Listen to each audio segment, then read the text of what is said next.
Hey everyone, this is Sellers. And this is Stormy. And this is Unforgotten.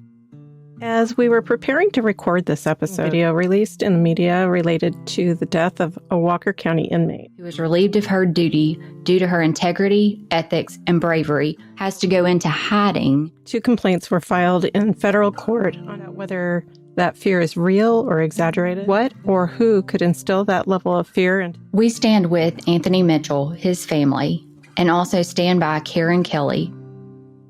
our first case is 17-year-old Kemberly Lauren Ramer.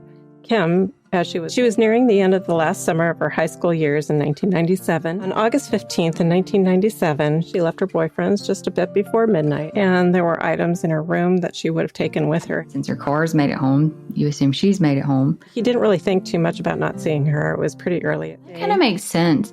He would see the car in the driveway. By Sunday morning, now there has still been no contact with her. So they, filed a missing person report. Pictures knocked off the wall in her room. Things are kind of just haphazardly thrown. They seemed to make several phone calls while they were there. I'd like to know what time the phone calls were made. They said that there was hundreds of searches over the years. There's not a day that passes that I don't think about something Kim said. Kimberly's mom has had a strong suspicion that a past family friend is who she believes killed her daughter. You don't cooperate with the investigation, that kind of sends red flags up. Kimberly has been missing for over 25 years, and her family just wants Kimberly to come home and be put to rest.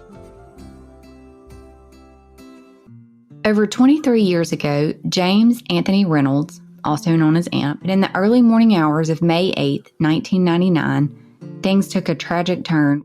Stackhouse stopped by his father's on Friday.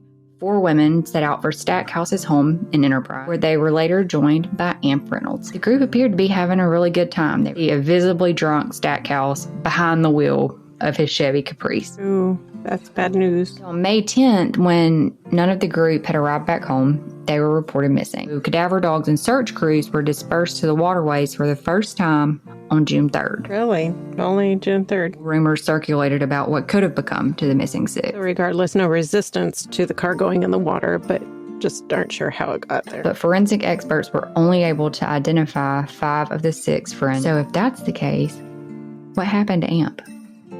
That's $1 million question, isn't it? 20 years later, the location of James Anthony AMP Reynolds remains unknown.